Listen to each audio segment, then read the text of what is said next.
Assalamualaikum sahabat sejuta kisah. Selamat datang penonton baru dan penonton setia. Malam itu, hujan deras mengguyur tanpa henti.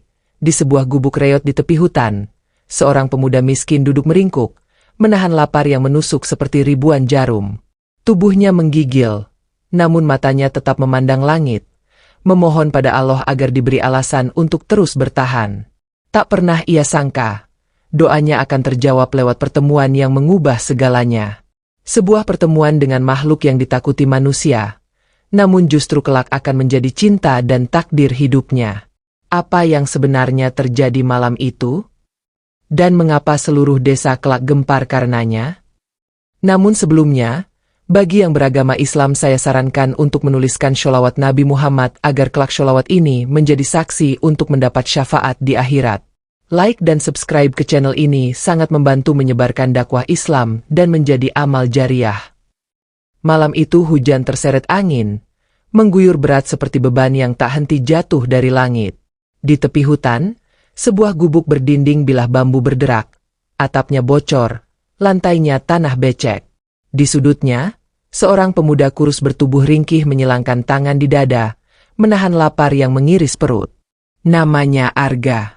Yatim piatu sejak kecil, ditinggalkan oleh dunia yang selalu menatapnya sinis. Malam demi malam ia belajar bernapas pelan, belajar diam, belajar pasrah. Tapi malam ini, ketika angin menusuk tulang dan suara hujan menabuh genting seperti genderang perang, Arga menatap ke langit yang tak terlihat dan berbisik pelan. Ya Allah, jika Engkau masih menyisakan satu alasan agar aku bertahan, tolong tunjukkan jalannya. Kilat menyambar. Gubuk itu bergetar. Lampu minyak kecil di pojok ruangan meredup. Arga merapatkan kain sarung lusuh ke badan. Suara perutnya mengeluh. Tapi ia memaksa bibirnya untuk tersenyum. Bukan karena kuat, melainkan agar hatinya tidak patah. Di luar, lumpur memantul seperti kaca hitam. Di kejauhan, hutan mengejar rahasia yang tak dipahami manusia. Malam berjalan lambat, seakan waktu sendiri basah kuyup. Pagi datang seperti serpih cahaya yang malu. Hujan menyisakan kabut rendah, membelai pucuk alang dan daun pisang. Arga keluar dari gubuk membawa karung goni dan sebilah pisau tumpul. Rencananya sederhana. Menyusuri hutan, mengumpulkan ranting kering, menukar seikat dengan segenggam beras, cukup untuk menipu rasa lapar sehari saja. Ia berjalan di jalan setapak yang licin, melompati akar besar, membungkuk di bawah dahan rendah. Burung-burung kecil mengeluarkan nada ceria, seolah dunia tidak pernah mengenal dingin dan sepi. Di balik rumpun paku, sesuatu menggesek tanah. Seser halus, lalu hening. Arga menoleh, menahan napas. Di sana, terjerembab di antara akar beringin yang tumbang, seekor ular besar berwarna putih keperakan. Tubuhnya terlilit akar, sisiknya menganga, darah tipis mengalir seperti garis merah muda di permukaan air. Mata ular itu tidak marah, tidak mengancam, justru bening, menatap Arga seperti memohon. Angkasa menekan dada Arga, bukan oleh takut, melainkan oleh iba yang tiba-tiba meluap. Ia melirik sekeliling. Tidak ada orang. Hanya kabut, pohon, dan denyut hidup yang berbisik.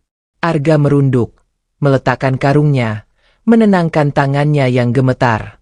Tenang, aku cuma mau bantu, bisiknya lirih. Ia mencongkel akar yang melilit, menarik pelan agar tidak merobek sisik. Nafasnya teratur, matanya fokus.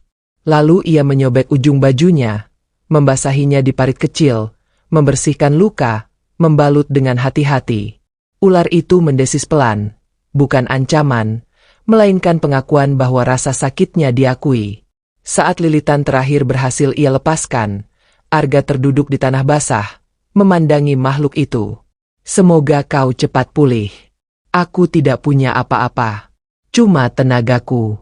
Ular putih itu mengangkat kepala perlahan, menatap Arga dalam-dalam, lalu menyusup ke belantara, menghilang dalam pelukan kabut.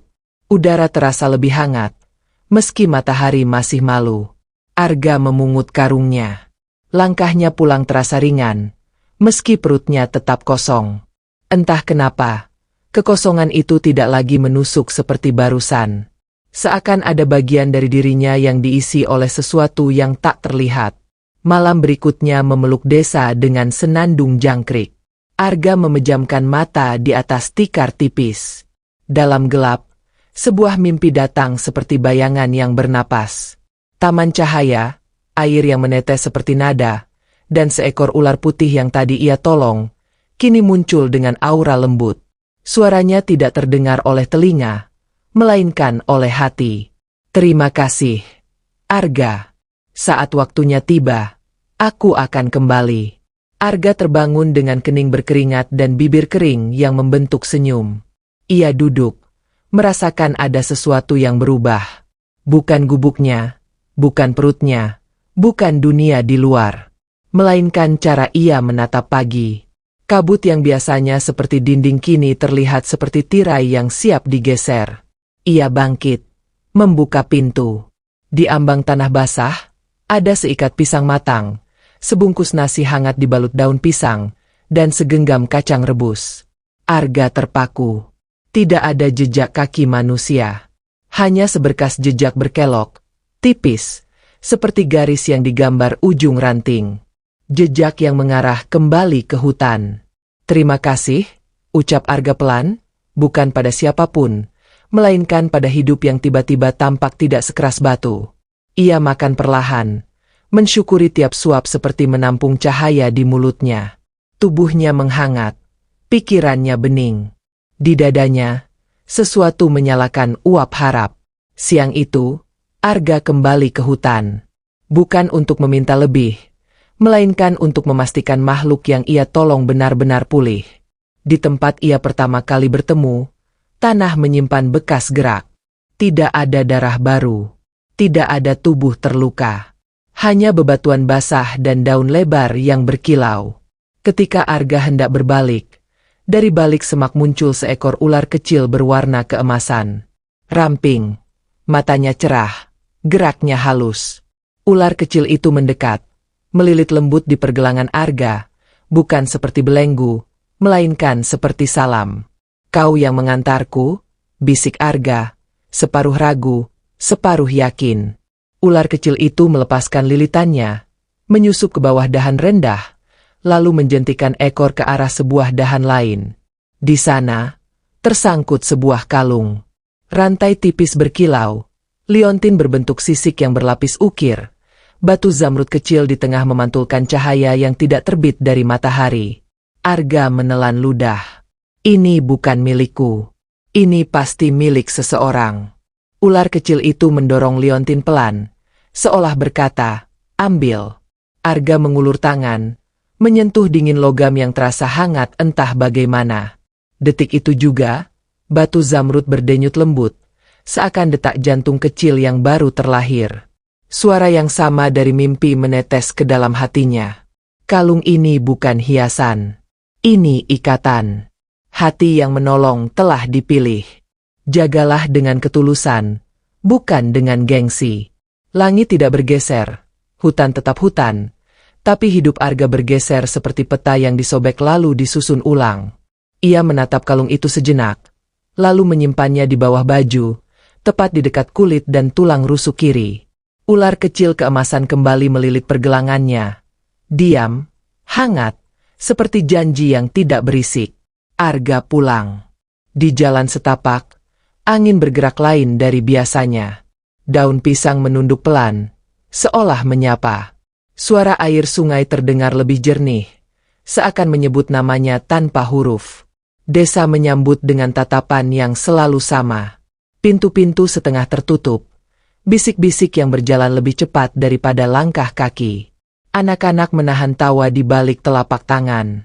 Orang dewasa menggoyangkan kepala dengan pola yang sudah hafal. Arga menunduk, melewati semuanya tanpa menyimpan dendam. Ia berdiri di halaman gubuknya, menatap bilah bambu yang minta diganti, atap yang perlu ditambal, tanah yang perlu ditinggikan. Dan untuk pertama kalinya sejak lama, ia tidak merasa sendirian dalam menghadapi pekerjaan yang tidak ada ujung. Malam turun dengan mata yang lebih tajam. Arga duduk bersila, memegang kalung di telapak tangan. Detaknya menyatu dengan detak dadanya. Angin menyusup melalui celah dinding, membawa wangi tanah basah. Lampu minyak memantulkan bayangan yang gemetar. Dalam bayangan itu, perlahan, terbentuk sosok seorang perempuan. Wajahnya tenang, matanya memantulkan cahaya yang tidak menyilaukan. Suaranya jatuh seperti air pada bebatuan. Terima kasih, Arga. Dunia tidak selalu kejam. Hatimu membuktikannya. Kau tidak akan berjalan sendiri. Sosok itu lenyap seperti embun yang kembali ke angin. Arga memejamkan mata, menampung sisa-sisa suara yang hangat. Sebuah keyakinan kecil tumbuh. Bukan keyakinan bahwa esok akan mudah, melainkan bahwa esok akan punya makna. Ia tidur dengan kepala masih menyimpan getar nolak menyerah. Pagi membawa suara yang berbeda.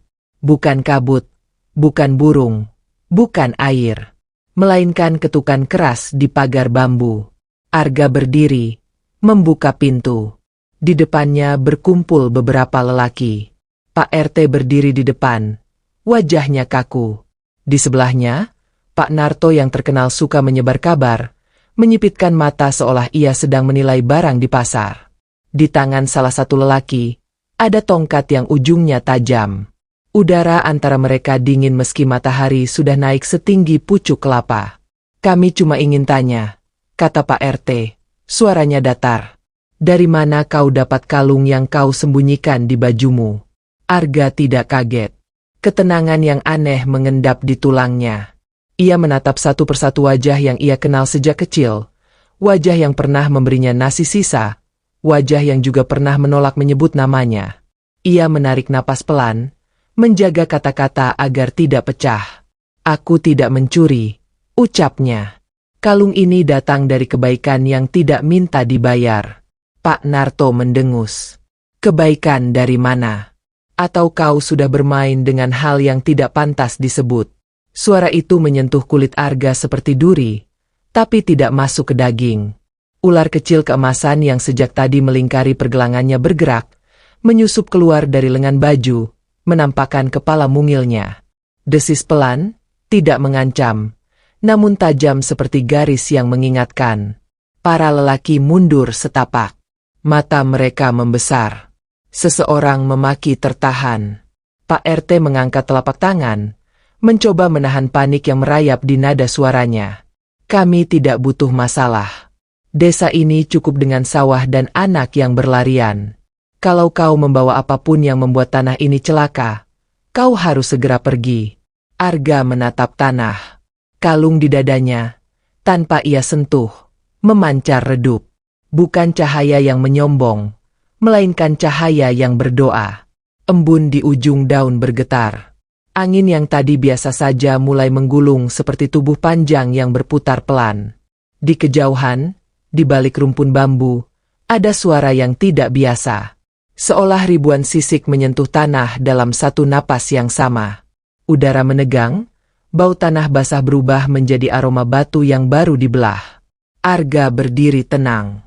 Bukan karena berani, melainkan karena takutnya telah menemukan tempat yang tepat untuk duduk. Ia menatap Pak RT, lalu menatap gubuknya, lalu menatap ujung jalan yang menuju hutan. Di bawah kulitnya, detak kalung menjelma irama yang asing namun akrab. Ular kecil keemasan merapat ke pergelangan, mengunci dirinya seperti gelang. Awan menutup matahari, cahaya merunduk. Suara dari balik bambu semakin mendekat, seperti gelombang yang lahir dari tanah. Setiap orang di halaman itu menahan napas. Sebagian ingin lari, sebagian ingin berteriak, sebagian tidak tahu lagi bagaimana harus berdiri. Waktu menahan diri. Dunia mencondongkan telinga. Di ambang batas antara desa dan hutan, kabut terangkat perlahan, memisah seperti tirai. Sesuatu yang tidak mau disebut kelihatan muncul dari dalam putihnya kabut. Tidak menghentak, tidak melompat, hanya hadir. Seperti janji yang akhirnya menagih hari. Tanah di bawah telapak Arga bergetar halus. Kalung di dadanya menjawab getaran itu dengan denyut yang seirama. Dan tanpa suara yang bisa ditangkap telinga, tanpa kata yang bisa dibaca bibir, Sesuatu itu memanggil nama Arga dari tempat yang lebih dalam daripada dada. Panggilan yang tidak mungkin disangkal. Panggilan yang menuntun setiap langkah menuju bukit yang telah menunggu bahkan sebelum Arga dilahirkan. Di halaman gubuk yang sempit, semua mata tertuju pada jalan setapak yang menghitam oleh hujan. Di situ, di tempat kaki biasanya hanya memijak tanah, takdir menghampar seperti sungai yang baru saja membuka hulunya. Arga merasakan dingin surut dari tulang ke kulit, berganti hangat yang lahir dari pusat dadanya.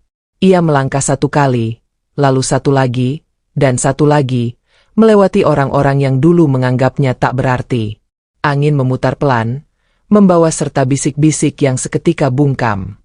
Ular kecil keemasan menempel di pergelangan Arga, mengikut dalam diam yang teguh. Kabut menelan ujung jalan, namun bukan untuk menutupi, melainkan untuk mengantar. Di belakang Arga, desa tertinggal seperti halaman yang selesai dibaca. Di depannya, barisan bambu membuka ruang, menampilkan belantara yang telah menyalakan mata. Langit merunduk, pepohonan condong, tanah berdenyut. Pada saat itu, sebuah bayangan panjang melintas di balik kabut. Bukan manusia, bukan juga sekadar hewan. Sebuah kehadiran yang membuat udara menebal dan waktu menahan napas lebih dalam. Langkah Arga tidak melambat. Ia tahu, dari cara kalungnya berdetak, bahwa sesuatu yang ia selamatkan telah datang untuk menagih janji yang dahulu ia ucapkan tanpa suara. Malam akan datang lebih cepat hari itu. Dan ketika matahari tenggelam, nama Arga tidak lagi hanya milik seorang pemuda miskin di tepi hutan. Nama itu akan ditulis ulang oleh sesuatu yang berjalan tanpa kaki, bersuara tanpa mulut, namun membawa takdir yang tidak mengenal kata mundur. Titik. Angin dari hutan membawa aroma lembab yang tidak biasa. Dedaunan di tepi desa bergoyang bukan oleh hembusan angin biasa, melainkan oleh gerakan yang seolah memiliki nyawa. Arga berdiri di ujung jalan setapak, menatap kabut yang menelan pandangan. Dari dalam kabut itu, suara desis lembut merayap ke telinganya, merayap juga ke dalam dadanya. Suara itu tidak terdengar lewat udara, tapi langsung menggetarkan jantungnya. Arga menoleh sekilas ke arah warga desa yang masih menatapnya dari jauh. Tatapan mereka campuran antara takut dan penasaran. Tak ada yang berani mendekat. Pak RT berdiri paling depan, keringat dingin membasahi pelipisnya meski udara sore terasa dingin.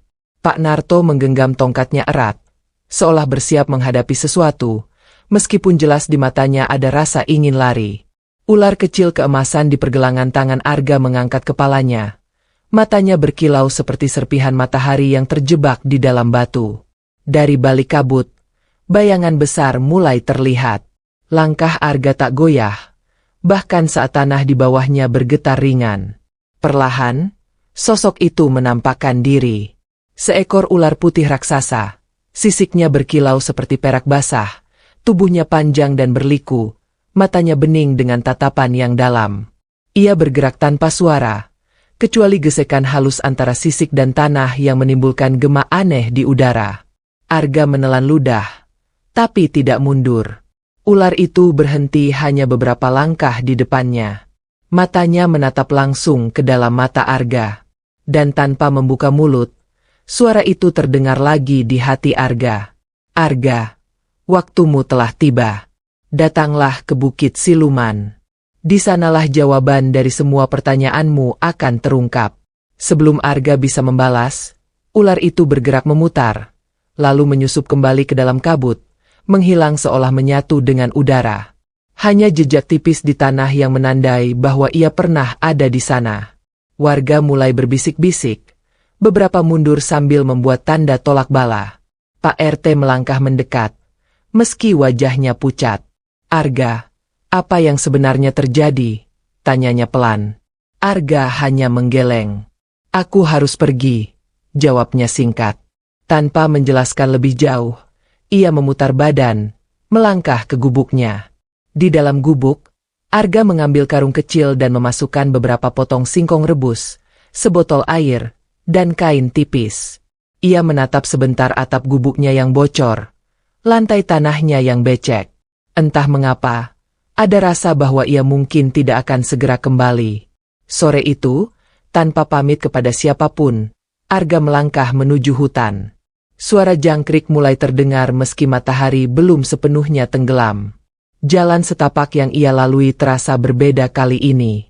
Pepohonan seperti membungkuk pelan saat ia lewat. Dedaunan bergesek pelan, seolah mengucapkan sesuatu yang hanya bisa dimengerti oleh yang mau mendengar.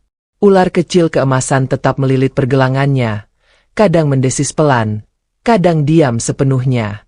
Arga tahu, itu adalah penunjuk jalan sekaligus penjaga yang dikirim oleh makhluk yang ia selamatkan. Semakin jauh ke dalam hutan, kabut mulai muncul dari sela-sela batang pohon. Udara menjadi dingin dan lembab. Burung-burung hening. Suara hutan berubah menjadi desir angin yang berat. Di kejauhan, samar-samar terdengar suara air terjun, tapi bukan itu yang menarik perhatian Arga. Dari balik kabut, ia melihat cahaya kehijauan berdenyut pelan, seirama dengan detak jantungnya. Arga mendekat. Cahaya itu ternyata berasal dari sebuah batu besar yang tertanam di tanah, setengahnya tertutup lumut. Di permukaan batu itu terukir simbol yang mirip dengan ukiran di liontin kalungnya. Ketika ia mendekatkan liontin ke batu, cahaya keduanya menyatu, membentuk kilatan yang membuat kabut di sekitar tersibak. Di balik kabut yang tersibak itu, berdirilah gerbang alami yang terbentuk dari dua pohon raksasa. Akarnya melilit satu sama lain seperti naga yang berpelukan. Di antara akar itu, ada jalan sempit yang menurun ke dalam lembah gelap. Dari sana, udara yang keluar membawa aroma tanah basah bercampur dengan sesuatu yang tak terdefinisi. Aroma yang asing, tapi anehnya membuat hati Arga tenang. Ular kecil di pergelangannya bergerak turun, melata di tanah, lalu masuk lebih dulu ke dalam jalan di antara akar itu. Arga mengikutinya tanpa ragu. Jalannya menurun curam. Cahaya matahari hilang sama sekali. Hanya cahaya samar dari kalungnya yang menerangi langkah. Di beberapa titik, ia melihat bayangan bergerak di tepi penglihatannya, seperti makhluk-makhluk yang mengintip dari balik batu dan akar. Tidak ada yang menyerang, hanya mengikuti dari jauh. Setelah entah berapa lama berjalan, ia tiba di sebuah dataran luas di tengah lembah. Di tengah dataran itu berdiri sebuah pohon besar berbatang putih. Cabangnya menjuntai seperti tirai, daunnya berkilau seperti terbuat dari kaca hijau. Di bawah pohon itu, duduklah sosok perempuan bergaun putih panjang, rambutnya hitam dan terurai, matanya bening berkilau seperti batu zamrud. Arga berdiri mematung. Sosok itu tersenyum tipis, lalu berbicara, suaranya seperti aliran air di bebatuan. "Selamat datang, Arga." Ia tahu, tanpa perlu bertanya, bahwa inilah Ratu Ular yang selama ini mengawasinya. Arga menunduk hormat. "Aku datang seperti yang kau minta, tapi aku tidak tahu apa yang harus kulakukan." Ratu Ular bangkit. Langkahnya ringan seolah tanah menahan tubuhnya agar tak menyentuh sepenuhnya. Ia mendekat, lalu menyentuh liontin di dada Arga. "Kalung ini adalah kunci. Kau telah membuktikan bahwa hatimu layak, dan karena itu, kau dipilih menjadi penjaga keseimbangan." Kata-katanya membuat Arga terdiam. Ia menggeleng pelan. "Aku hanya orang biasa, miskin, bahkan di desaku aku dianggap beban." Ratu Ular menatapnya lekat. "Justru karena itu, kau layak.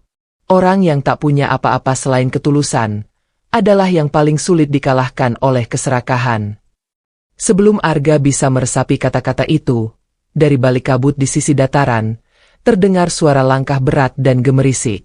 Ratu Ular memalingkan wajahnya, matanya menyipit. Dari kabut, muncul sosok lelaki tua berjubah hitam, matanya merah menyala, bibirnya melengkung menjadi senyum licik.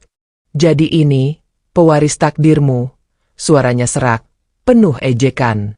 "Lebih baik kalung itu menjadi milikku, Ratu." Ratu Ular mengangkat dagu. "Embah Sarpin, aku tahu kau akan datang. Tapi kau tidak akan mendapat apa yang kau inginkan." Dukun tua itu mengangkat tangannya, dan dari tanah mulai bermunculan ular-ular hitam sebesar batang pohon. Gigi mereka panjang dan meneteskan cairan seperti asap. Arga mundur setapak, tapi Ratu Ular mengangkat tangannya. "Jangan takut. Ini ujian pertamamu. Kalung di dada Arga bergetar, lalu memancarkan cahaya yang semakin terang. Ular kecil keemasan di pergelangannya melompat ke tanah. Tubuhnya membesar menjadi ular raksasa. Sisiknya berkilau emas menyilaukan. Ia berdiri di depan Arga, melilit melindunginya. Mbah Sarpin tertawa rendah. Lihat, Ratu, bahkan pelindungnya pun tak akan cukup melawan kekuatanku. Ia mengangkat tongkatnya, dan gelombang energi hitam melesat ke arah Arga. Ular emas itu melingkarkan tubuhnya, membentuk perisai. Energi hitam itu menghantam, tapi terpantul kembali seperti air yang membentur batu. Tanah di sekitar mereka bergetar, udara menjadi berat. Ratu Ular menoleh ke Arga. Gunakan hatimu, bukan kebencian. Arga memejamkan mata, mengingat wajah kedua orang tuanya, suara mereka yang pernah memberinya kekuatan. Ia memusatkan pikirannya pada satu hal, keinginan untuk melindungi, bukan untuk membalas. Kalung di dadanya berubah, memanjang menjadi tongkat kristal hijau dengan kepala berbentuk ular. Ia membuka mata, menatap Mbah Sarpin dengan tenang. Aku tidak akan menyerahkan ini kepadamu. Tongkat di tangannya berkilau, memancarkan cahaya hijau yang menembus kabut, membuat ular-ular hitam berteriak dan mulai mundur. Mbah Sarpin menggeram, tapi tidak menyerah.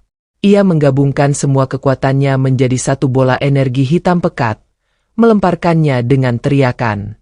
Ratu Ular melompat ke depan, melindungi Arga. Ledakan cahaya dan suara mengguncang seluruh lembah. Ketika debu mengendap, Ratu Ular terbaring di tanah. Sisiknya retak, matanya redup. Arga berlutut di sisinya. Kenapa kau melindungiku? Suaranya pecah. Ratu Ular tersenyum lemah. Karena kau adalah harapan, dan karena takdirmu baru saja dimulai. Arga berdiri, menggenggam tongkatnya, dan memandang Mbah Sarpin yang terkejut melihatnya masih berdiri. Dan disinilah, ujian yang sebenarnya dimulai. Lembah seolah menahan napas. Udara pekat oleh sisa ledakan yang tadi menyambar antara tongkat hitam milik Mbah Sarpin dan tubuh Ratu Ular yang menubruk jalur serangan. Serpih cahaya masih melayang pelan seperti abu lilin, jatuh di pundak Arga dan memantul di sisik ular emas yang melindunginya. Di tanah, Ratu Ular terbaring miring. Nafasnya tidak putus namun singkat, matanya bening memudar seperti senja yang dirundung awan. Arga berlutut, memegang jemari halus ratu yang dinginnya merayap ke telapak tangannya. Lalu ia berdiri lagi, menahan getaran di betis agar tidak tampak sebagai gentar. Lidahnya pahit, tetapi dada diisi oleh sesuatu yang lebih keras daripada takut. Keyakinan yang baru saja mendapat sayap. Mbah Sarpin menegakkan tubuh. Jubahnya mengepak ringan meski tidak ada angin. Di bibirnya madu racun berkilau, di matanya api yang tidak memberi terang. Tongkat hitamnya ia putar satu kali, menimbulkan dengung dalam yang membuat rumput-rumput rebah seperti disiram gelombang tak kasat mata. Di sekitar mereka, ular-ular hitam masih menunggu aba-aba. Gerakannya perlahan tapi bersuara cukup untuk membuat tulang belakang merinding. Arga mengangkat tongkat zamrud. Cahaya hijau merembes dari inti batu di kepalanya, menyusup ke jemari, mengalir ke lengan, lalu memasuki dada di mana kalung itu pernah berdenyut. Udara di sekelilingnya tidak lagi dingin. Ada hangat yang tenang, seperti api kecil yang dijaga telapak tangan. Ular emas di sampingnya merapat, tubuhnya membentuk busur perlindungan, kepala terangkat sejajar bahu Arga. Sisiknya tidak berkilau sombong. Kilapnya lebih mirip doa yang dirapalkan berkali-kali.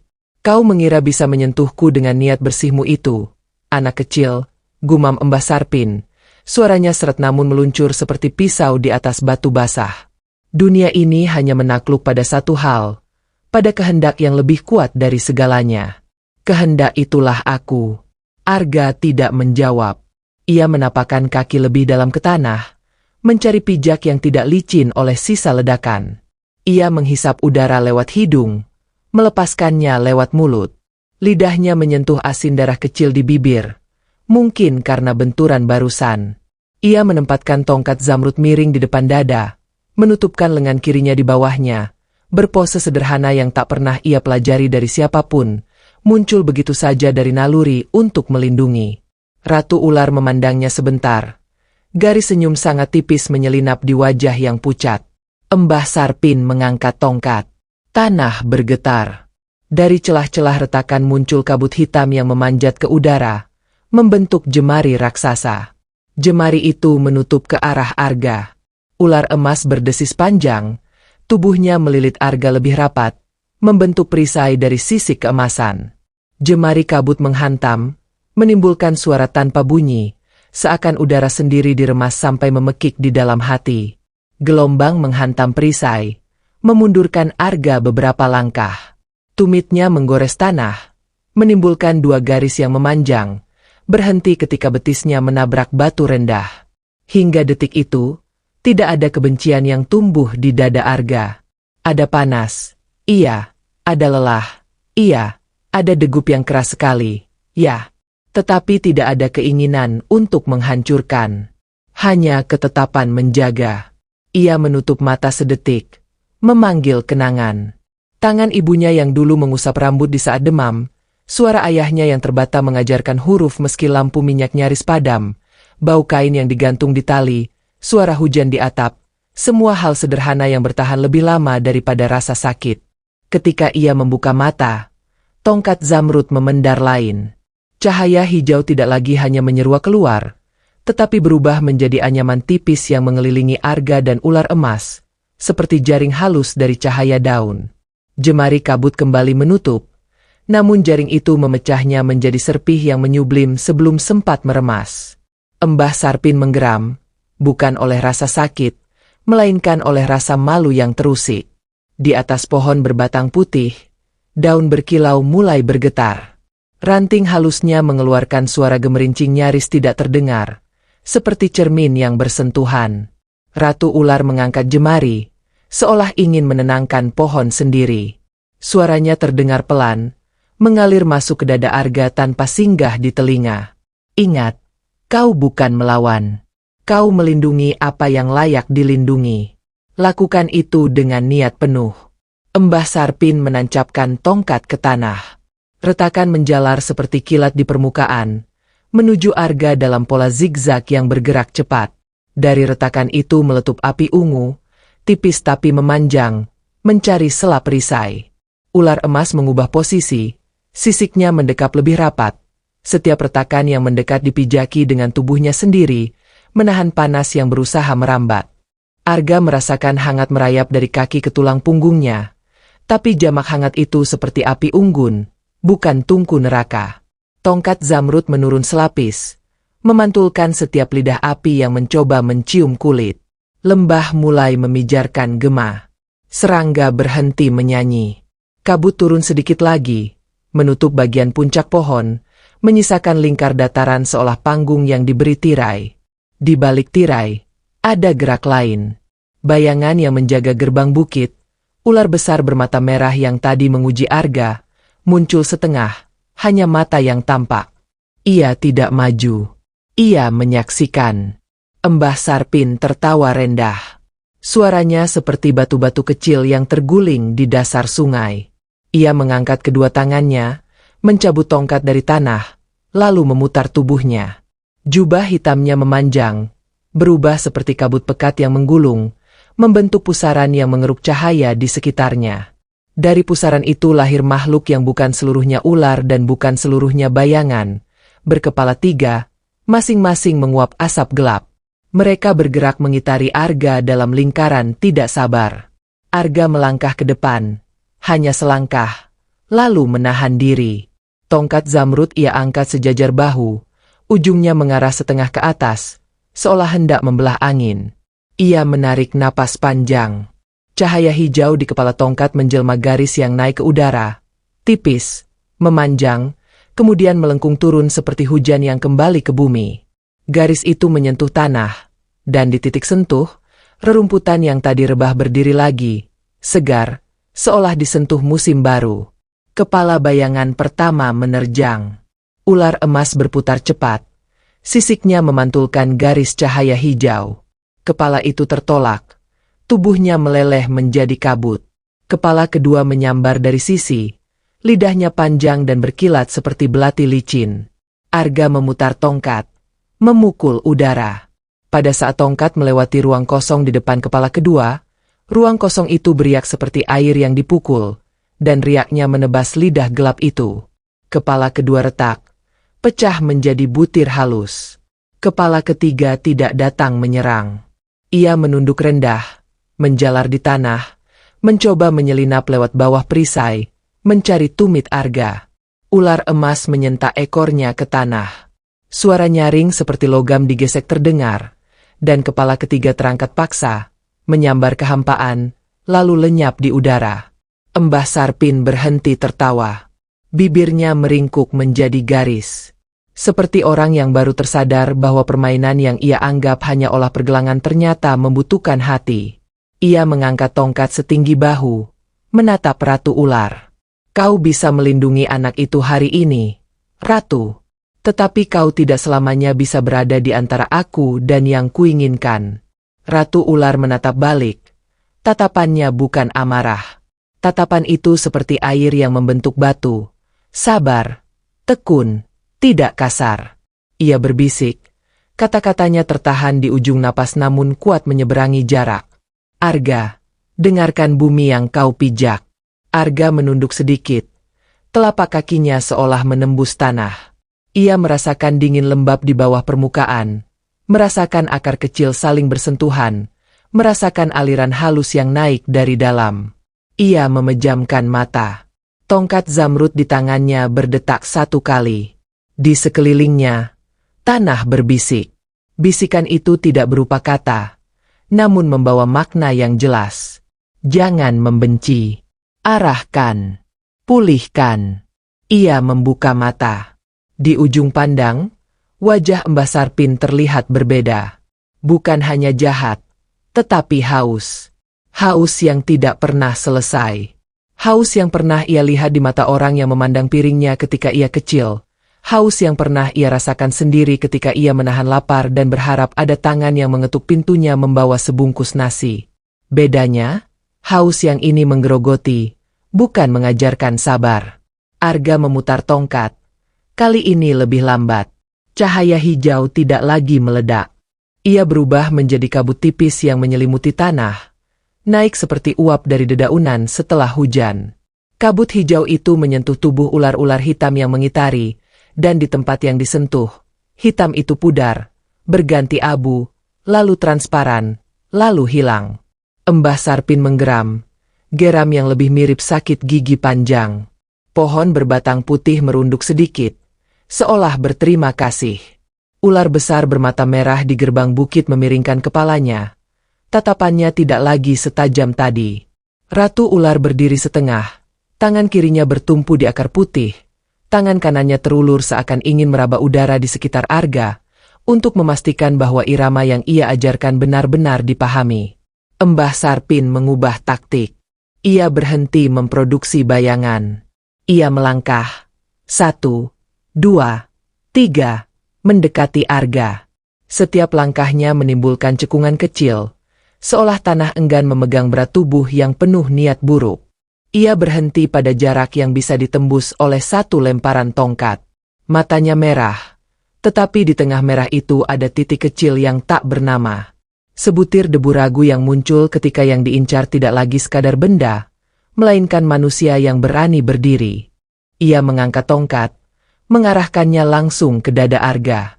Dari ujung tongkat, bukan cahaya yang melesat, melainkan suara. Suara yang rendah, panjang, keluar dari mulut yang tidak membuka. Suara itu mengadu perut, merambati tulang, memanggil kenangan terburuk untuk naik ke permukaan.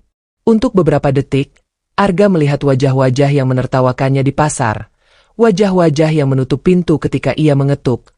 Hari-hari saat hujan menembus atap dan ia pura-pura tidur agar rasa lapar pergi. Dadanya merapat ke tulang belakang. Tongkat di tangannya hampir terlepas. Ratu Ular menatapnya. Hanya menatap. Namun tatapan itu seperti selimut yang diluruskan kembali di atas tubuh yang menggigil. Ular emas menekan tubuhnya sedikit, memberi berat yang mengembalikan rasa berada di bumi. Arga menarik napas dalam-dalam. Ia menjahit kenangan buruk itu dengan satu benang sederhana.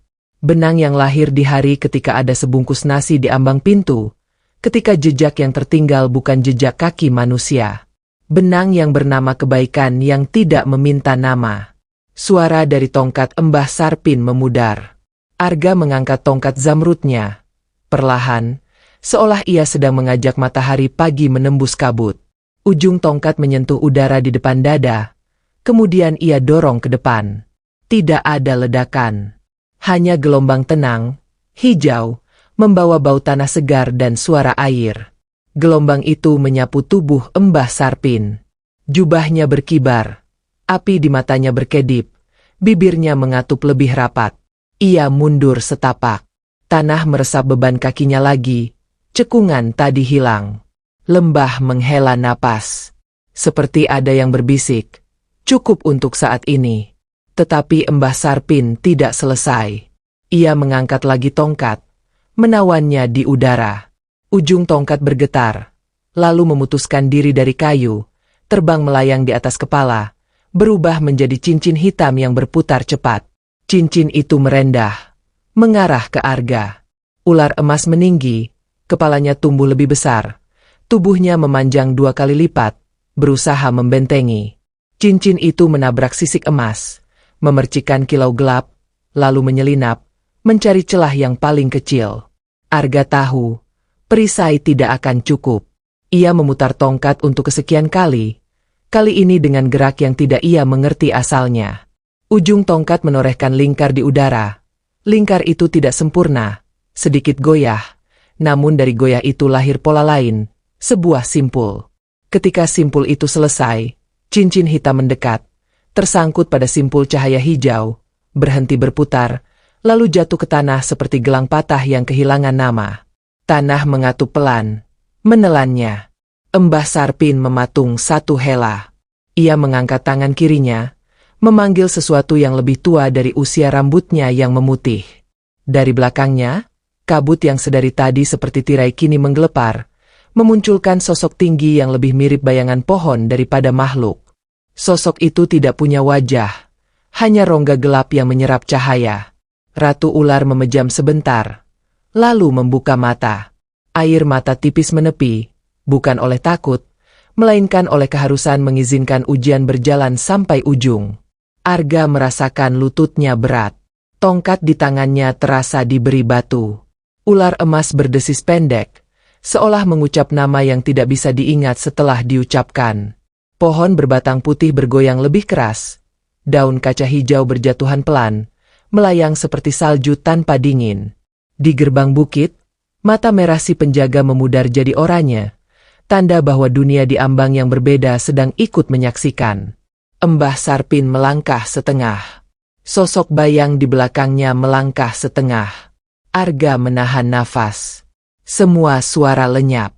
Hanya detak di telinga. Hanya rasa tanah yang menyerah di telapak kaki. Cahaya hijau di tongkatnya mengecil, memeluk dirinya saja.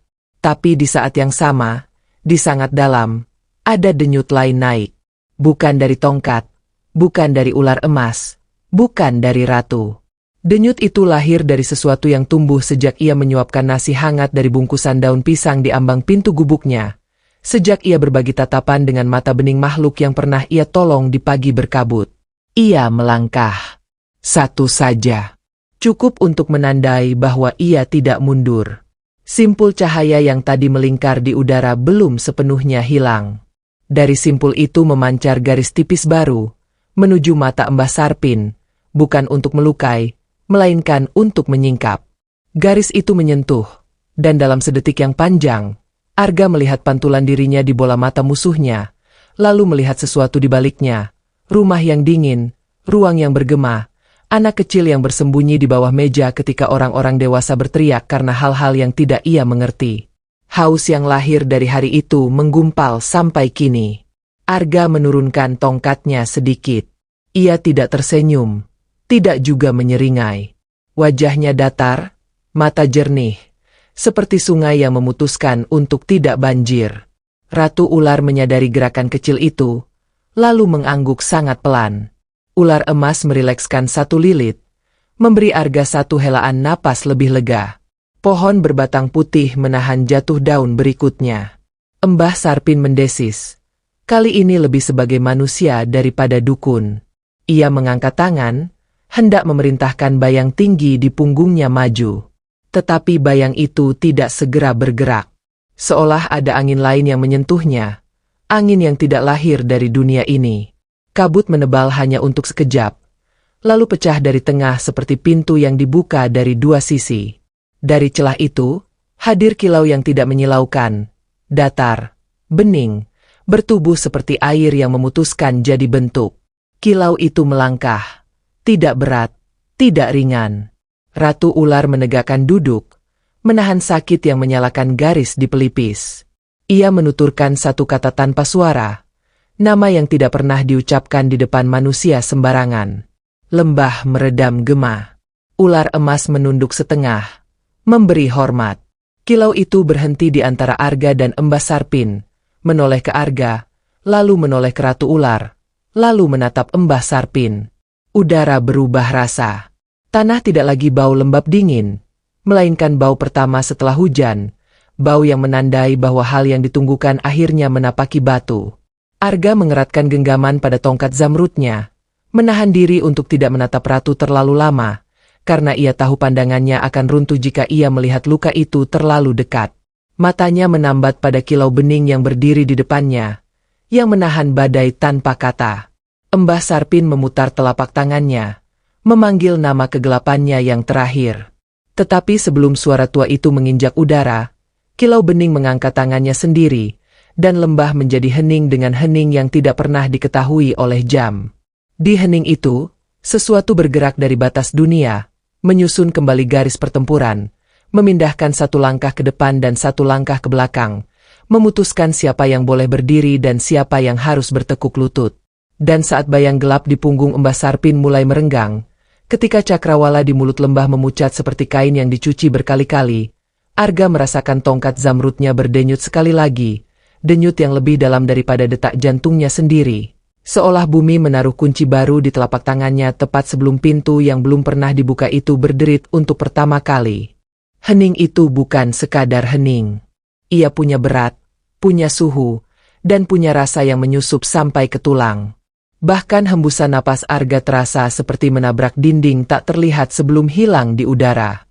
Kilau bening yang berdiri di hadapan mereka seolah menjadi pusat dari hening itu, memaksa semua gerak berhenti, bahkan detak hati pun terasa ragu untuk berlanjut. Mbah Sarpin menatapnya dengan sorot yang sulit dibaca.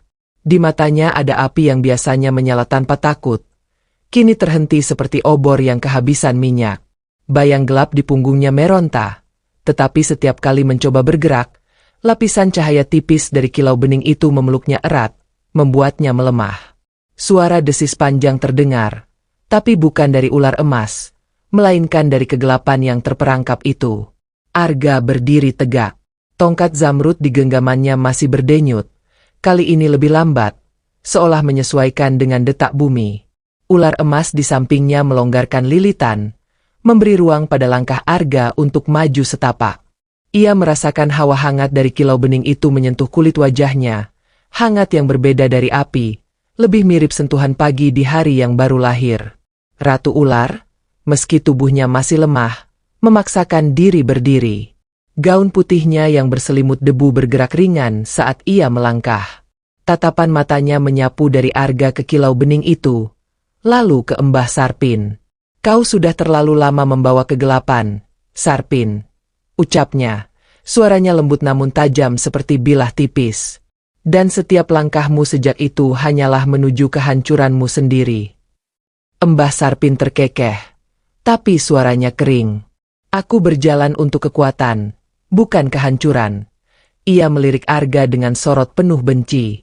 Dan bocah ini, kau pikir dia bisa menggantikanmu sebagai penjaga dunia?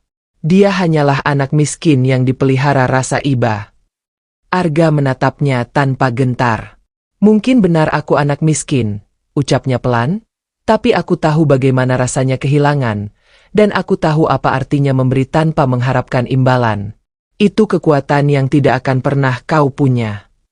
Kata-kata itu membuat kilau bening bergerak.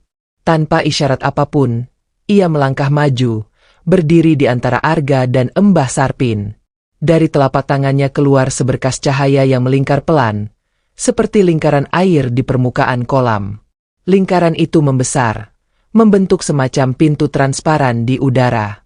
Di balik pintu itu, Arga melihat bayangan sebuah tempat yang tidak pernah ia kenal, padang luas dengan langit yang berputar perlahan, dan di tengahnya sebuah batu tinggi yang memancarkan cahaya mirip zamrud. Pintu ini akan membawa kalian ke ujian terakhir. Suara kilau bening bergema, meski bibirnya tidak bergerak. Tempat di mana hati akan ditimbang, bukan kekuatan. Ia menoleh sekilas pada Arga. Kau siap? Arga mengangguk, meski ia tidak benar-benar tahu apa yang menantinya. Ular emas mengangkat kepala, mendesis lembut, seolah memberi restu. Ratu ular pun mengangguk pelan. Mbah Sarpin mendengus. Kalau itu arena yang kau pilih, aku akan mengalahkannya di sana. Ia melangkah masuk ke pintu itu tanpa ragu, bayang gelap di punggungnya mengikuti seperti asap yang disedot angin. Arga menatap kilau bening sekali lagi, lalu menjejak masuk. Seketika, dunia di sekelilingnya berputar, tanah hilang dari bawah kaki, dan cahaya zamrud menelan pandangannya. Ketika kakinya menapak lagi, ia berdiri di padang luas yang dilihatnya tadi. Langit di atas berwarna hijau pucat, awan bergerak seperti air di dalam gelas, dan di kejauhan batu tinggi itu memancarkan cahaya yang menembus ke segala arah. Mbah Sarpin sudah berdiri di sisi lain padang, tongkat hitamnya siap di tangan. Kali ini ia tidak menyerang langsung. Sebaliknya, dari tanah di bawah kakinya mulai tumbuh bunga-bunga hitam dengan kelopak tajam.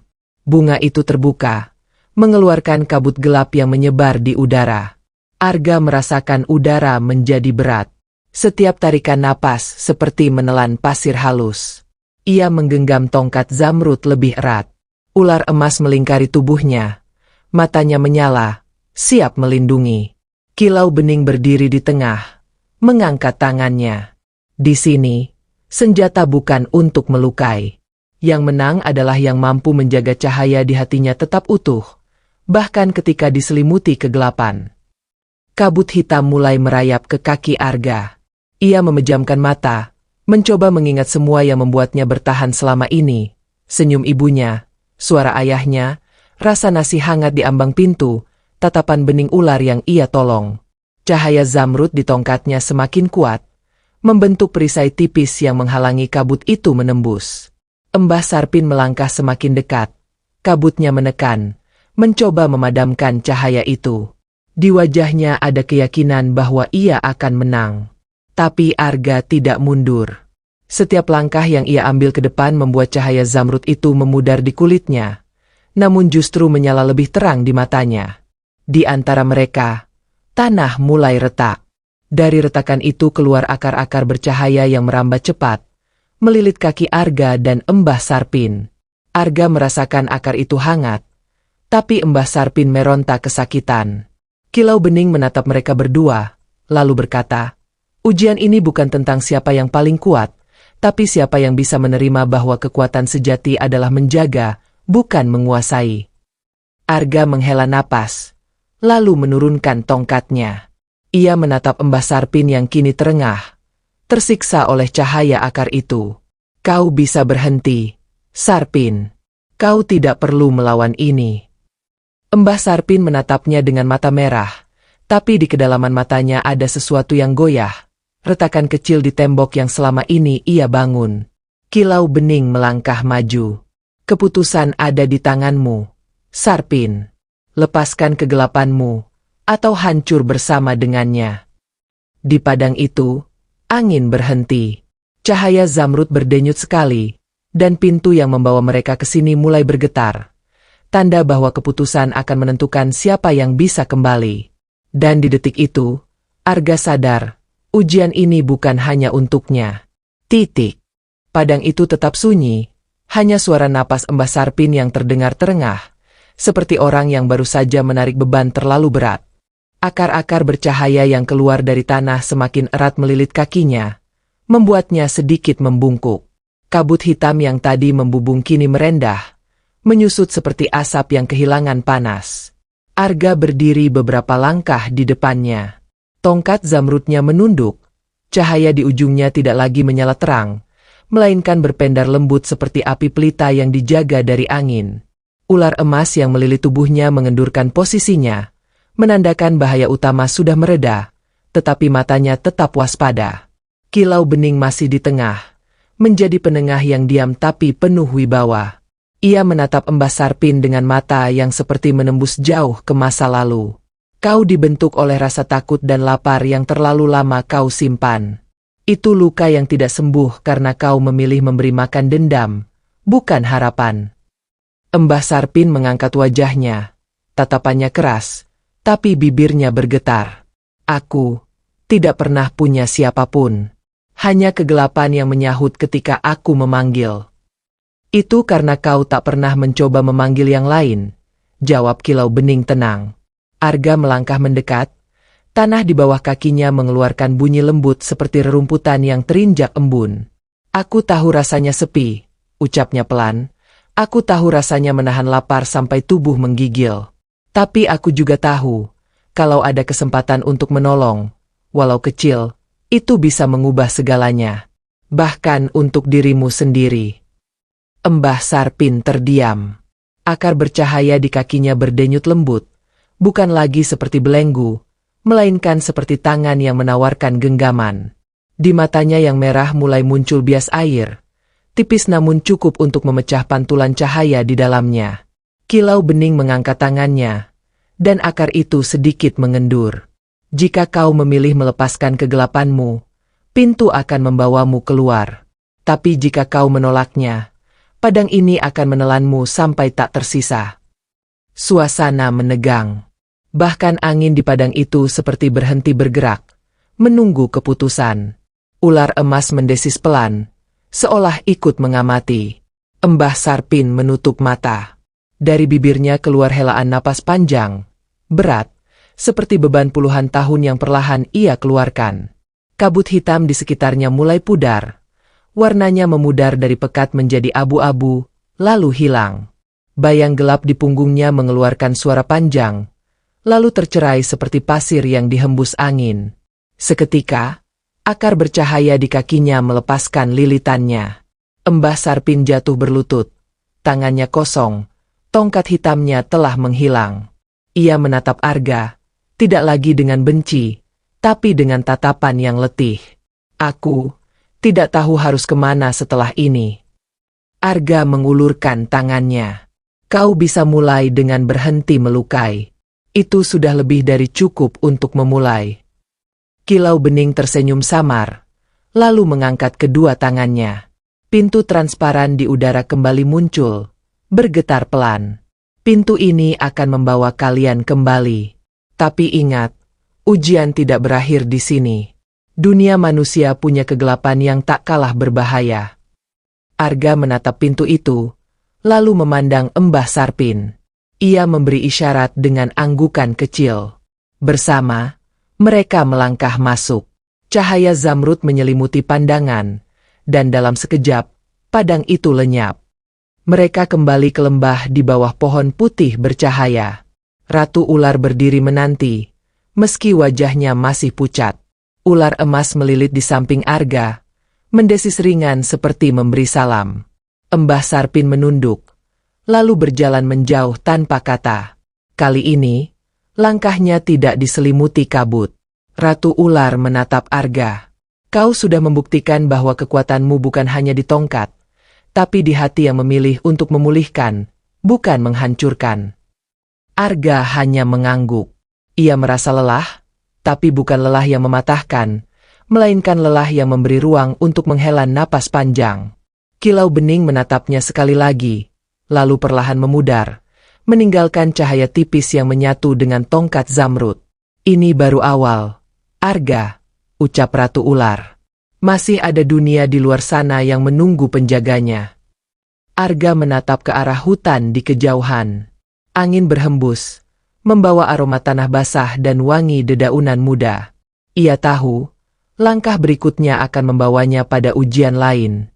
Tapi untuk saat ini, ia telah membuka satu pintu, dan menutup pintu yang seharusnya memang ditutup selamanya. Di langit lembah, awan bergerak pelan, membuka celah bagi cahaya matahari sore untuk jatuh tepat di tempat ia berdiri. Dan di dalam cahaya itu, Arga merasa, ia sudah mulai menjadi bagian dari dunia yang ia jaga. Titik. Cahaya sore menyentuh pucuk-pucuk bambu ketika Arga melangkah keluar dari lembah. Sinar jingga membelah kabut yang turun tipis di antara pohon, menggambar siluet tubuhnya dan ular emas yang melilit di pergelangan seperti gelang hidup. Ia menuruni bukit dengan langkah mantap, seolah batu dan tanah mengenal jejaknya. Tongkat zamrud ia sematkan di punggung, meski sinarnya masih redup, napasnya menyimpan irama baru. Ratu ular tidak kembali bersamanya. Ia tetap di lembah suci, memulihkan diri, menguatkan kembali garis yang memisahkan dunia gaib dan dunia nyata. Hanya satu pesan yang ia bisikkan sebelum Arga melangkah pulang, jagalah yang tersisa. Karena akan ada yang datang bukan untuk memahami, tapi menguasai. Dan pesan itu kini bergema saat Arga mulai melihat atap-atap rumah di kejauhan, desa tempat ia dulu dianggap pembawa sial. Di jalan masuk, tanah berdebu menyambutnya. Suara ayam, ringkikan sapi, dan anak-anak berteriak kecil saling memanggil. Tapi ketika seseorang melihatnya, sorak itu berhenti. Satu persatu wajah-wajah itu keluar dari balik jendela, dari balik tiang bambu, dari balik pagar anyaman. Mereka mengenali sosok itu. Bukan hanya karena wajahnya, tetapi karena aura yang tak bisa dijelaskan. Tenang, namun membuat bulu kuduk berdiri. Pak Lurah yang kini mulai membungkuk karena usia, berjalan pelan mendekat. Di belakangnya, beberapa warga, termasuk Bu Marsih dan Jono tukang kayu yang dulu paling lantang menuduh Arga sebagai pembawa kutukan. Kau kembali. Suara Pak Lurah parau tapi tak memuat ketegangan. Arga menunduk hormat. Aku hanya ingin melihat kampung tempatku dilahirkan. Kau bukan orang sembarangan sekarang, gumam Jono, matanya tertuju pada ular emas yang mengintip dari balik lengan baju Arga. Arga menghela napas. Aku tetap orang yang sama. Yang berubah hanya bagaimana kalian melihatku. Tiba-tiba dari arah belakang, seorang bocah kecil berlari dan memeluk kaki Arga. Kak Arga, benar ini Kak Arga. Wajahnya penuh harap. Arga mengangguk dan membelai rambutnya. Bocah itu menangis pelan, lalu memeluk lebih erat. Tak lama, warga lain mulai mendekat. Sebagian menunduk, sebagian menahan tangis, dan sebagian meminta maaf dengan suara yang hampir tak terdengar. Di tengah momen yang mengharukan itu, suara langkah cepat terdengar dari arah sawah. Seorang lelaki muda dengan rambut tersisir rapi dan mengenakan kemeja putih tergesa masuk ke halaman. Wajahnya menegang. Di tangannya selembar dokumen tebal.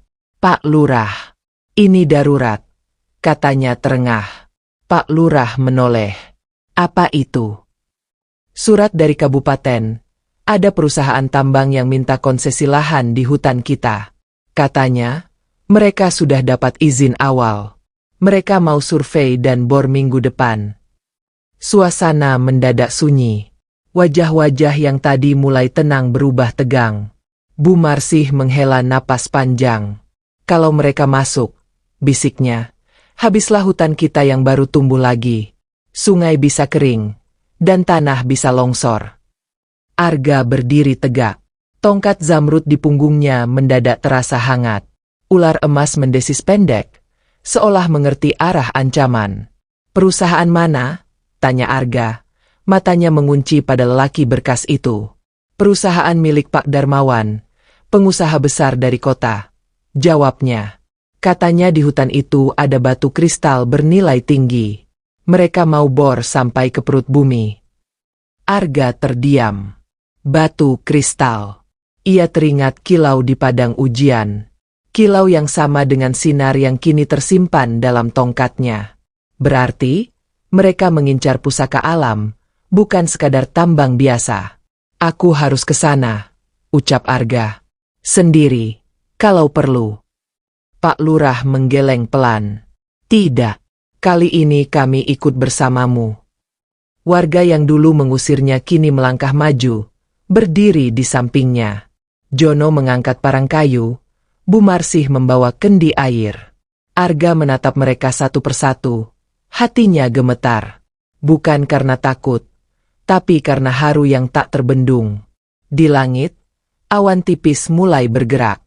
Angin dari barat membawa aroma logam, aroma yang hanya bisa ditinggalkan oleh mesin. Arga tahu, hari-hari damai akan segera berubah. Dan kali ini, yang datang bukan bayangan dari dunia bawah, tapi manusia-manusia serakah dari dunia atas. Dan ia harus bersiap. Karena hutan yang pernah menyelamatkannya kini menggantungkan harapan di pundaknya. Titik. Hari-hari damai di desa Karangjati tak bertahan lama sejak kabar perusahaan tambang menyebar. Udara pagi yang biasanya wangi oleh embun dan suara ayam kini tercampur bisik-bisik cemas. Wajah-wajah warga yang dulu mulai tersenyum, kini kembali menunduk setiap kali suara mesin terdengar dari kejauhan. Arga duduk di tepi sungai kecil, tempat di mana ia dulu sering mencuci dan menampung air saat kemarau. Di sebelahnya, tongkat zamrud tergeletak di atas batu, memancarkan cahaya redup seperti nafas panjang yang lelah. Di pergelangan tangannya, ular emas melilit tenang, matanya terbuka namun tenang. Air sungai hari itu mengalir lebih lambat dari biasanya, seolah pun merasakan tekanan di udara. Dari balik semak, suara langkah kaki membuat Arga menoleh. Seorang lelaki muda, berpakaian lapangan berwarna coklat kehijauan, lengkap dengan rompi berlogo Konservasi Lingkungan Nasional, muncul sambil tersenyum ramah. "Mas Arga?" tanyanya sopan. "Nama saya Rino. Saya ditugaskan dari pusat untuk memantau aktivitas lingkungan di area ini. Kami dengar ada ancaman tambang masuk." Arga memandangnya tanpa langsung menjawab. Ada sesuatu dari sorot mata lelaki itu yang tidak cocok dengan senyum di bibirnya. Terlalu tenang. Terlalu rapi. "Apa yang akan kalian lakukan jika benar itu terjadi?" tanya Arga datar. Rino tertawa kecil. "Kami tentu tidak ingin lingkungan rusak. Tapi, kalau tambang itu legal dan punya izin, tugas kami hanya mencatat dampaknya." Arga mengerutkan kening. "Jadi kalian akan mencatat, bukan menghentikan?" Rino diam sejenak. Senyumnya mengendur. "Kami tidak punya wewenang penuh. Tapi kalau ada laporan dari masyarakat yang cukup kuat, kami bisa rekomendasikan peninjauan ulang." Arga tidak menanggapi. Tangannya mengelus permukaan tongkat zamrud yang kini mulai menghangat pelan. Di kejauhan, suara mesin berat mulai terdengar. Bukan hanya suara, tapi juga getaran kecil yang merambat lewat tanah. Rino berpamitan, meninggalkan selembar kartu nama dan dokumen singkat. Tapi sebelum pergi, ia sempat menatap tongkat di samping Arga. Tatapan itu tidak berlangsung lama, tapi cukup untuk membuat Arga mengunci dokumen itu di balik kainnya dengan lebih waspada. Sore harinya, warga desa berkumpul di balai bambu. Lampu-lampu minyak bergoyang oleh angin. Wajah-wajah yang duduk bersila dipenuhi kegelisahan. Pak Lurah berdiri di depan, memegang daftar tanda tangan penolakan izin tambang yang sudah dikumpulkan. "Mereka sudah mulai masuk lewat sisi barat," katanya. "Jalan setapak di dekat kebun karet sudah dibuka. Kalau kita tidak bertindak, minggu depan alat berat bisa mulai merobohkan pohon." "Tapi kita bisa apa, Pak?" tanya seorang warga. "Mereka punya izin, punya pengawal. Kita hanya petani." Arga berdiri perlahan. "Kita punya tanah ini, punya sungai ini, punya pohon, udara, dan semua yang kita rawat selama ini. Dan yang lebih penting, kita punya tekad. Itu lebih besar dari sekadar surat izin." Suara itu menggema di dalam ruangan, tenang tapi menggetarkan. Bu Marsih mengangkat tangannya. "Aku ikut." "Aku juga," seru Jono. Satu persatu warga berdiri. Petani, ibu-ibu, bahkan anak muda yang dulu meragukan Arga. Mereka membentuk lingkaran. Malam itu, bukan hanya untuk membuat rencana, tapi menyatukan hati. Esok paginya, Arga berjalan menuju perbatasan hutan bersama 3 pemuda desa. Mereka menyusuri jalur setapak yang mulai rusak, digilas roda alat berat, tanah becek, dan batang pohon besar sudah ditebang, dibiarkan berserakan. Dari balik semak, mereka melihat 2 truk berat sedang parkir. Beberapa pekerja mengenakan helm dan seragam perusahaan bertuliskan Dharma Jaya Mining Corp. Salah satu dari mereka sedang menancapkan patok-patok merah ke tanah. Mereka cepat sekali, gumam Arga. Tiba-tiba, suara dari belakang mengejutkan mereka. Kalian dari desa? Arga menoleh. Seorang pria bertubuh tambun dengan jas tipis dan sepatu kulit berdiri dengan tangan di saku. Senyum liciknya seperti pisau terselip di balik kata-katanya. Nama saya Darmawan, katanya. Pemilik sah dari proyek ini. Saya tahu desa kalian agak sensitif soal lingkungan. Jadi saya datang langsung untuk menjelaskan bahwa ini semua legal. Arga mendekat. Tatapannya dingin. Legal, tapi tidak adil. Darmawan menyipitkan mata. Keadilan itu tergantung dari sisi mana kamu memandangnya. Saya punya dokumen, tanda tangan, dan uang yang cukup untuk membuat hutan ini jadi kota kecil. Kau tidak akan pernah mengerti. Bisik Arga. Darmawan tertawa pendek. Itu masalahnya. Saya tidak perlu mengerti. Saya hanya perlu menang. Arga menunduk sejenak. Tanah di bawahnya terasa seperti mendesah, menyimpan rasa sakit yang belum sempat bersuara. Tongkat zamrud di punggungnya menyala perlahan, dan ular emas muncul dari balik lengan baju, menatap lurus ke arah Darmawan. Darmawan mundur setapak, seolah merasakan sesuatu yang tidak bisa dijelaskan. Kau pikir dengan tongkat ajaib dan cerita rakyat, kau bisa hentikan proyek ini? Katanya dengan suara tertahan. Arga mengangkat wajah.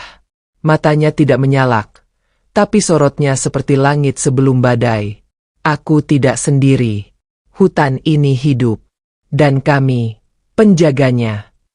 Malam itu, angin bertiup lebih kencang dari biasanya. Dari arah hutan, terdengar suara rintihan pohon yang digergaji. Sungai kecil meluap pelan, dan di dalam gelap, hewan-hewan hutan mulai bergerak ke arah desa, gelisah. Di gubuk tua milik Arga, ia duduk bersila dengan tongkat zamrud di pangkuan. Ular emas melingkar tenang. Ratu ular muncul dalam cahaya samar, duduk di hadapannya. Ini bukan hanya soal satu perusahaan, ucapnya. Akan datang yang lain, lebih besar, lebih licik. Aku tahu, jawab Arga. Tapi aku tidak akan menyerah. Kau akan butuh sekutu. Arga menatap Ratu Ular. Dan mereka akan datang. Ratu Ular tersenyum. Satu sudah datang. Di luar, kabut mulai menyusup dari celah pohon. Dan dari balik kabut itu, muncul siluet seorang perempuan dengan jubah zamrud dan rambut panjang tergerai, Ayunda. Matanya menatap lurus ke arah Arga. Dan dengan satu senyuman lembut, ia berkata, Aku kembali untuk berdiri di sampingmu. Titik. Angin dini hari membawa aroma tanah basah dan getaran halus dari hutan yang resah. Desa Karangjati, yang beberapa malam lalu masih sunyi, kini bagaikan dada yang menahan napas. Di balai bambu yang biasanya hanya dipakai rapat tani atau musyawarah panen, malam itu penuh sesak oleh warga. Obor-obor menyala di tiap sudut, memantulkan bayang wajah-wajah yang gelisah tapi bersatu. Di tengah lingkaran, Arga berdiri bersama Ayunda. Mereka akan mulai pengeboran 3 hari lagi, ujar Ayunda, suaranya jernih dan tegas. Jika kita hanya bertahan di desa, mereka akan merangsek tanpa perlawanan. Arga mengangguk. Ia menghamparkan peta buatan tangan. Garis merah menunjukkan jalur masuk alat berat dari timur. Tanda biru adalah sungai yang sudah mulai keruh, dan bintik hijau kecil menandai pohon-pohon langka yang dilindungi. Besok pagi kita bangun pos penjagaan di 2 titik, ujar Arga. Kita bawa bukti kerusakan ini ke kantor konservasi dan kantor wilayah. Sebagian dari kita menghalangi di lapangan, sebagian lagi mendokumentasikan. Semua harus bekerja rapi. Bagaimana dengan Pak Darmawan dan anak buahnya? Tanya Jono. Mereka tidak akan mundur karena kata-kata. Tapi kalau seluruh Indonesia tahu apa yang mereka lakukan di sini, mereka tak bisa sembunyi. Semua kepala mengangguk. Namun di antara mereka, ada sepasang mata yang tak ikut berpendar cahaya harapan. Namanya Winarno. Pria bertubuh kekar dengan suara berat, pernah menjadi pembantu lapangan di pabrik kelapa sawit di kota. Ia baru kembali ke desa beberapa bulan lalu. Tak banyak bicara, tapi selalu hadir di tiap rapat. Dan malam itu, di dalam kantong bajunya, terselip selembar amplop tebal dari Darmawan. Keesokan harinya, warga bergerak cepat. Pos kecil dari bambu berdiri di perbatasan hutan. Di dalamnya ada 3 pemuda yang bergantian berjaga. Mereka tidak bersenjata, hanya berbekal kamera tua, catatan kerusakan, dan semangat yang mereka rawat bersama. Di sungai, Bu Marsih memimpin ibu-ibu mencatat perubahan warna air dan kematian ikan-ikan kecil yang mengambang. Di sisi timur, Ayunda dan Arga memimpin kelompok yang memasang tanda peringatan, tanah adat, tidak untuk dijual. Semuanya tampak berjalan seperti yang direncanakan. Hingga malam keempat, Arga baru saja kembali ke gubuknya bersama Ayunda. Mereka duduk di beranda bambu, memandangi bintang-bintang yang perlahan muncul. Aku masih ingat malam pertama aku melihatmu, bisik Ayunda. Kau membalut luka di tubuhku yang menjelma ular. Bahkan saat semua orang lari, kau bertahan. Arga tersenyum tipis. Karena aku melihat matamu. Dan itu cukup membuatku tahu bahwa yang aku tolong bukan sekadar makhluk hutan. Ayunda memalingkan pandangan. Aku ingin menjadi manusia seutuhnya, Arga. Dan bersamamu, di sini, menjaga bumi yang kupilih. Arga hendak menjawab, tapi suara ledakan kecil di kejauhan memotong keheningan. Mereka bangkit. Langit arah timur memerah. Pos penjagaan. Gumam Arga. Mereka berlari. Dari kejauhan, terlihat asap mengepul. Api membakar atap pos bambu. Beberapa warga berhamburan. Satu pemuda tergeletak dengan luka di lengan. Kami diserang, seru salah satu penjaga. Mereka datang malam-malam. Pakai masker. Bawa bensin. Arga mengepalkan tangan. Ini bukan lagi tekanan halus. Ini deklarasi perang. Hari berikutnya, berita tentang bentrok kecil di desa Karangjati menyebar ke media lokal. Tapi informasi itu dibumbui narasi manipulatif. Warga desa menyerang proyek pembangunan yang sah. Satu pekerja tambang luka. Arga tahu, ini kerja orang dalam. Dan malam itu, ia mengikuti bayangan yang mencurigakan dari arah balai desa. Dengan ular emas mengawasi dari atas pohon, Arga menyusup ke belakang dapur balai, dan melihat Winarno sedang berbicara pelan lewat ponsel. Ya, sudah kubakar 1 pos. Besok aku pastikan rute barat bersih. Asalkan bayaranmu lancar. Suara itu cukup. Arga kembali ke gubuk. Tidak langsung bicara pada siapapun. Hanya pada Ayunda ia menyampaikan, kita punya tikus di rumah sendiri. Keesokan paginya, Arga memanggil pertemuan. Semua warga berkumpul. Kali ini, ia membawa sehelai benang emas, hadiah dari Ratu Ular yang bisa menunjukkan kebohongan. Hari ini, ujar Arga, aku ingin kita saling menguatkan dan membuktikan siapa yang benar-benar bersama tanah ini. Satu persatu warga diminta menyentuh benang emas itu sambil mengucap, aku akan menjaga tanah ini dengan jujur. Ketika giliran Winarno, benang itu langsung menghitam di tangannya. Seluruh warga berseru. Winarno mundur. Wajahnya berubah. Kau menjual kami, bentak Jono. Winarno terdiam, lalu melempar benang itu dan lari. Tapi sebelum jauh, ular emas menyergap di tanah, membelit kakinya. Ia jatuh tersungkur, dan diamankan warga. Arga berdiri di tengah lingkaran. Inilah bahayanya saat kita tidak hanya diserang dari luar, tapi juga dikhianati dari dalam. Mata Ayunda berkilat, dan perang ini baru saja dimulai. Di langit, awan mendung menggantung tebal, dan dari arah selatan, Iring-iringan kendaraan proyek mulai bergerak menuju hutan. Roda-roda logam menekan tanah. Tapi tanah itu kini tidak diam, karena ia punya penjaga. Dan penjaga itu bukan lagi hanya Arga, melainkan seluruh jiwa yang telah memilih untuk berdiri. Titik. Hujan turun tanpa petir. Rintik-rintiknya seperti air mata langit, jatuh perlahan ke atas tanah karang jati yang mulai luka. Di jalan setapak menuju hutan, roda-roda besi mencabik rumput dan akar. Truk besar bergerak seperti binatang buas, membawa mesin-mesin pengebor yang mengeluarkan dengung memekakkan telinga. Suara alam tenggelam oleh bunyi besi dan bahan bakar. Di tepi jalan, Arga berdiri dengan tongkat zamrud di tangan. Wajahnya basah, bukan hanya oleh hujan, tapi oleh amarah yang ia tahan sejak pertama batang pohon ditebang tanpa izin. Di sampingnya, Ayunda berdiri tegak. Gaunnya sudah berubah menjadi balutan kain hijau lumut yang tampak menyatu dengan alam. Rambut panjangnya tergerai, meneteskan air hujan. Ular emas melilit di leher Arga, kepalanya tegak, mata menyala terang.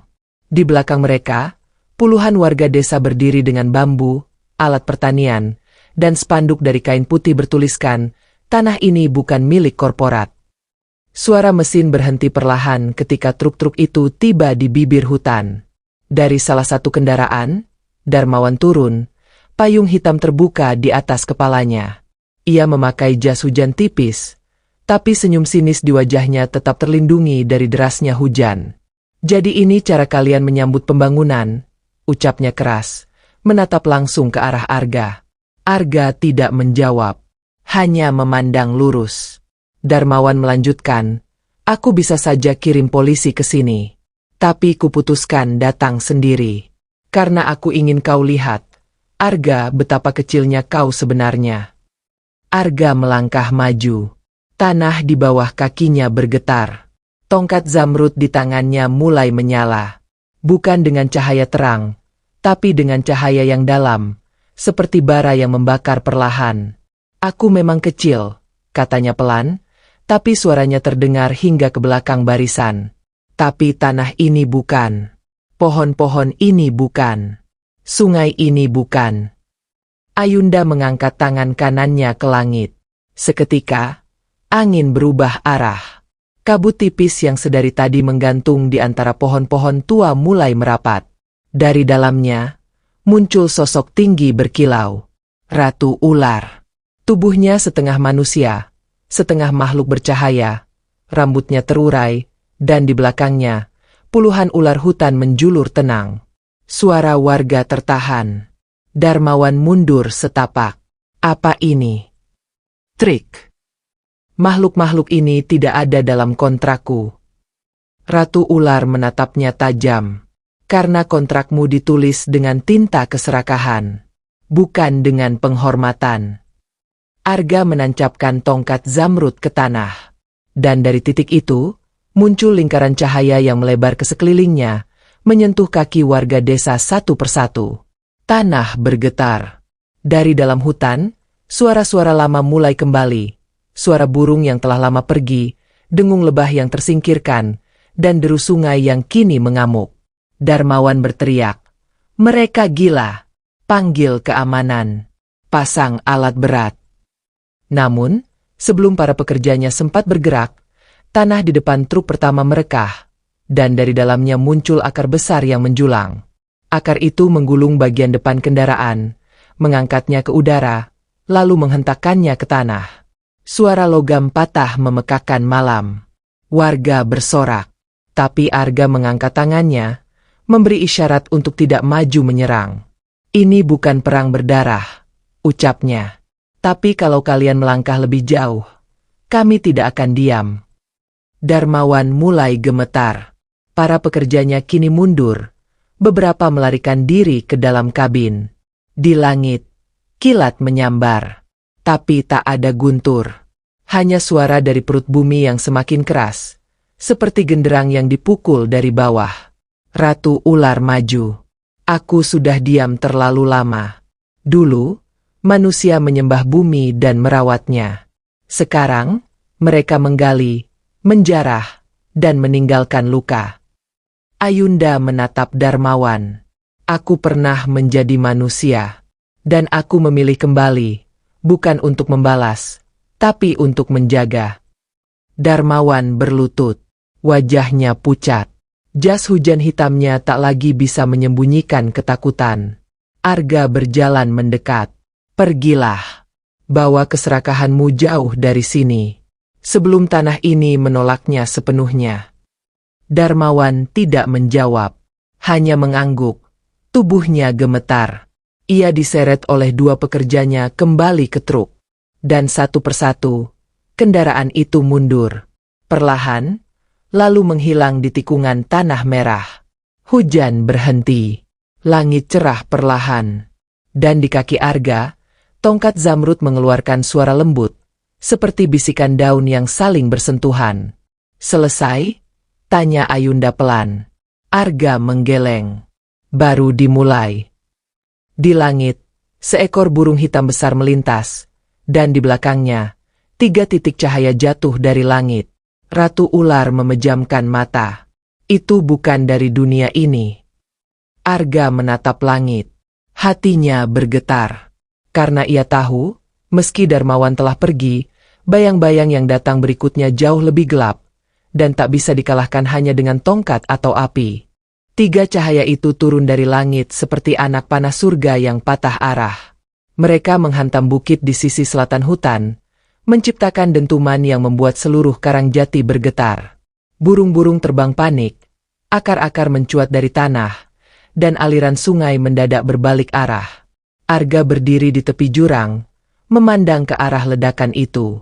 Tubuhnya bergeming, tapi jiwanya meronta. Dari kawah yang terbentuk, kabut pekat mengalir.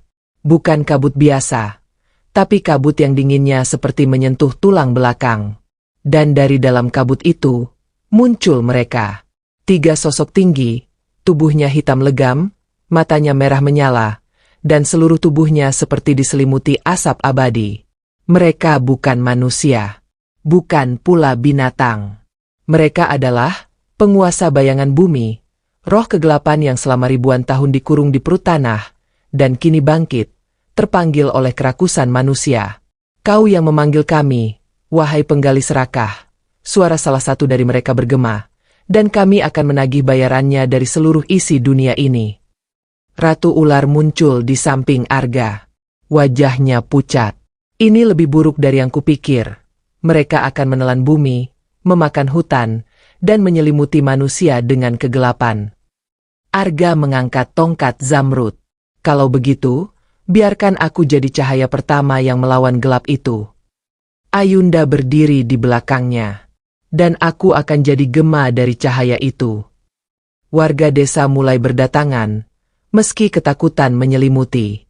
Mereka melihat Arga, melihat Ayunda, dan memilih berdiri. Kita lawan bersama, seru Jono. Kilatan cahaya pertama menyambar dari tangan makhluk bayangan. Tapi Arga memutar tongkatnya, membentuk perisai cahaya hijau yang membelah serangan. Pertarungan pun pecah. Akar-akar dari bumi bangkit melawan tangan bayangan. Sungai-sungai meloncat seperti naga. Dan cahaya dari tongkat Zamrud memantul ke langit, menembus kabut pekat. Di tengah pertempuran itu, makhluk bayangan menyentuh tanah dan mulai menyerap kesuburan bumi. Pohon-pohon mulai mati, tanah menghitam. Ratu ular menjerit. Arga, jika mereka menyentuh akar kehidupan di bawah lembah, dunia ini akan berakhir. Arga menatap Ayunda. Hanya satu cara. Ayunda mengangguk. Aku siap. Tanpa ragu, mereka bergandengan tangan. Arga menancapkan tongkat Zamrud ke jantung bumi. Ayunda merapal mantra dari bahasa leluhur ular.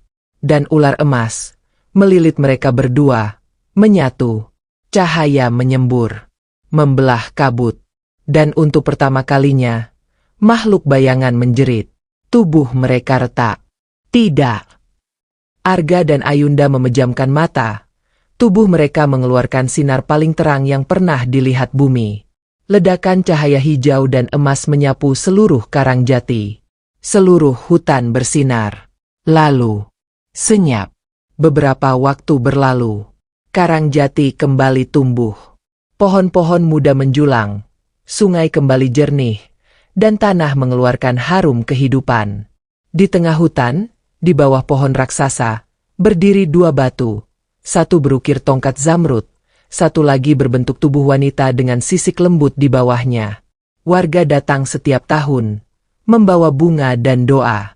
Mereka bilang, Arga dan Ayunda tak mati. Mereka hanya menjadi bagian dari bumi, penjaga terakhir, yang akan bangkit kembali, jika bumi kembali terluka. Dan legenda mereka hidup, dari mulut ke mulut, dari anak ke anak, hingga ke seluruh pelosok negeri. Titik. Mikrofon 2 ajakannya. Sahabat sejuta kisah. Dari kisah Arga dan Ayunda, kita belajar bahwa tanah bukan hanya tempat berpijak. Ia adalah warisan, titipan, dan panggilan untuk dijaga, bukan dirusak. Jika kisah ini menyentuh hatimu, jangan lupa Herba tuliskan sholawat Nabi Muhammad agar kelak menjadi saksi untuk syafaat di akhirat. Dan bantu sebarkan kisah ini dengan like, share, dan subscribe ke channel ini, agar semakin banyak yang sadar bahwa bumi kita tidak hanya hidup, tapi juga punya hati. Wassalamualaikum warahmatullahi wabarakatuh.